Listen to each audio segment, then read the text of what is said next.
you intend to change, the stronger your intention is, the more probable it is that you will do something. So the higher the intention, the greater the probability that you're going to do it. Intention is made up of three things. What does it, and it's on your little sheet that I gave you. What does it, most of it, what does the person believe they can do? What are they going to get as a result of doing it? So I have a change. What do I think I'm going to get from that? And how much does that matter to me? Okay? The second thing is, what do people who are important to me think about this change? How much does that matter to me? And an important person to me might be the girl at the gym who looks hot, or the man, you know, but or the group that I belong to at church. Whoever it is that matters to me, what they think about my doing that behavior will influence me. It's a norm kind of thing. The third thing is, do I believe I can do it? If you can ratchet those three things up and get a person to start making change happen more quickly. So this particular part is called Eisen's theory of planned behavior. Isaac Eisen, I forget what school he's in. Isaac Eisen is a gentleman who's done years of research in this area. And so you have the one model that we just talked about, the stages of change, where there are 5 stages and there are processes that you can use in each of the stages to move them forward faster. Then there's the intentions framework that says intention to change is made up of 3 things. What you think you're going to get, and does that matter to you? What other people think about your doing it, does that matter to you? And how confident you are. Those 3 things make up intention to change. So the instructional design take-home point for that is find out what your audiences believe. And when you find out what they believe, let me move this forward. When you find out what they believe, then you can tailor the information to start working on those belief systems and moving them forward into becoming more and more ready to make a change. Let me go back. So, in terms of the instructional design take-home tip, building intention to change means telling the people what the result of the change will be for them. It's motivational. Find out a way to make the result that they get matter to them. Okay.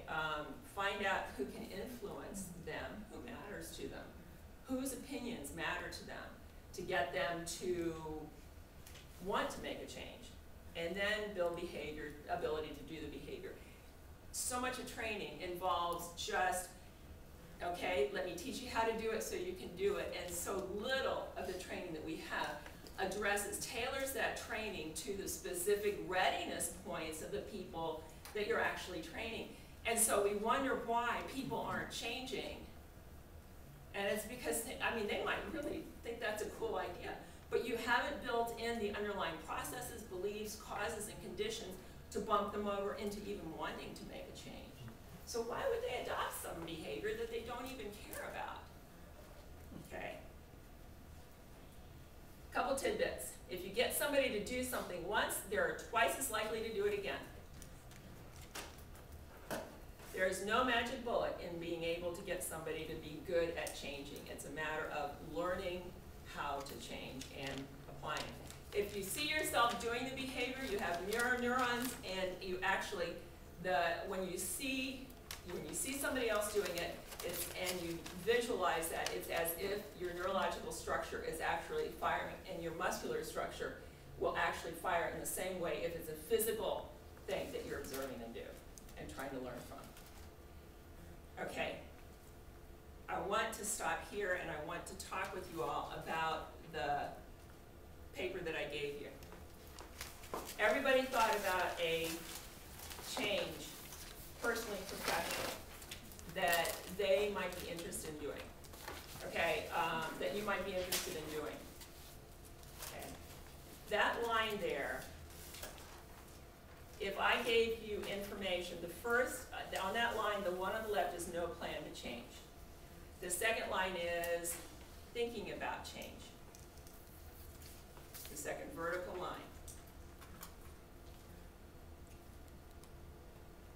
The third line is planning to change. That means that you might be doing some of it, but not all of it at the level that you need to do it. Or but you firmly intending to make the change. The fourth one is you're doing it, and the fifth one is you're doing it at least 6 months. Now, think about that change that you wrote down. Does your X on that line represent approximately where you are? Okay, between pre-contemplation, not gonna, and contemplation, it means that you're thinking about making it, you're not even wanting to make the change. So between, here's not wanting to make the change, here's starting to think about it. So if you're, how does that fit for those who are in between those first two vertical lines? Does that fit for you with that behavior? Sort of. Maybe you're not there. How about between the second and the third vertical line? Second one says you're starting to think about it, but you're on the fence. Do I really want to do it? Don't I really want to do it? I really like where I am. I don't want to change that. Okay. The third line is I'm going to do something about this. So anybody in between lines 2 and 3? Does that fit with the behavior that you're talking about? Okay. Now between lines 3 and 4, planning to make a change and doing the change. Anybody have an X there? That would mean that you've started doing some of it, but you haven't been doing it on a regular basis. Okay? You can use this when you're doing your audience analysis. You're looking at your audience and you gather. It's a 1 to 5 scale. How ready are you to do this? And very easily within an organization or a group, you can find out how ready they are and what kind of information they need to bump them into the next stage of change. Okay, the second thing that I had on, let me refresh my memory. What did I have there? Okay, thank you. Okay, how confident are you that you can do this behavior? Bandura says that self-efficacy, this one measure, and you can say it in different ways, but this one measure can tell you if your training is going to be effective.